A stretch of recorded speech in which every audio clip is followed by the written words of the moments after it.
Australian of the Year Grace Tame was routinely raped at school as a 15-year-old by her 58-year-old school teacher. Now, how do people like her even begin to forgive? I also have experienced some level of physical and sexual violence in my life, and it is very hard to forgive. Now, what even does forgiveness mean, according to Jesus, who is the one who asked us to forgive?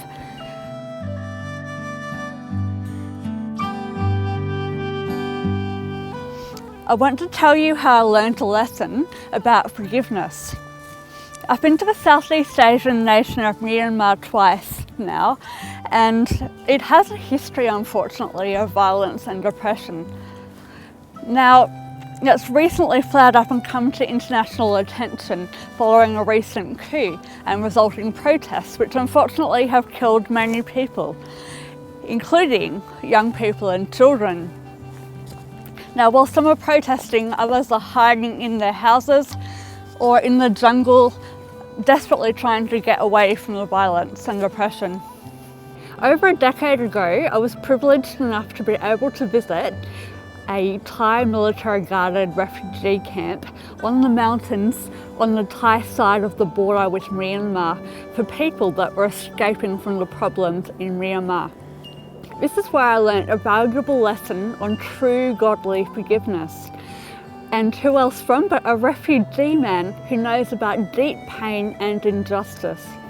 So the refugee man was conducting a meeting in a little refugee school that had been set up a bit haphazardly in the middle of the mighty camp set on the hillside there.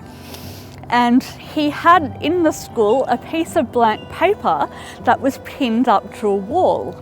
Now, he asked myself and some others who were there to draw or write the initials of someone they had not forgiven on the paper. The next task was to throw stones hard at the representations of the people we had not forgiven. After a while, we were asked to stop. The refugee from Myanmar then pulled back the paper, and it revealed a gentle-looking face on the paper behind it. We were shocked. The face was actually an image of Jesus. The refugee man, who had suffered so much himself throughout his lifetime, pointed out that while we thought we were punishing those who had hurt us by throwing rocks at the paper, we were actually punishing Jesus, who had already been punished for both the survivors and the offenders' problems and things that they had done wrong. All the time we thought we were hurting the people who had hurt us by throwing rocks at the paper, we were actually throwing rocks at Jesus. And he had already suffered on our behalf and died for both the sins of the offender and the survivors. See, forgiveness is choosing to acknowledge the very cruel reality of sin inflicted on us and others, but is entirely offensive to both Jesus and us. But then seeing the face of a crucified Jesus dying in both our place and the offender's place.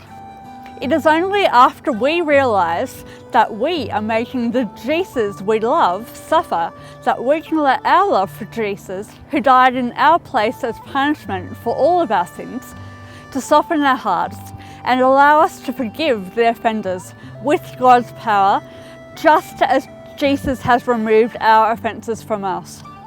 As far as the east is from the west, so far has he removed our transgressions from us.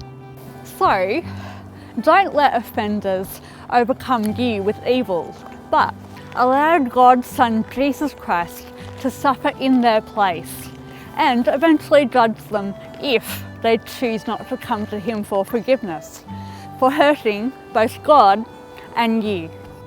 Do not be overcome by evil, but overcome evil with good. So while you are here on earth, overcome evil forces and pain with godly forgiveness, and by doing good things to the people who have hurt you through the power of God in you.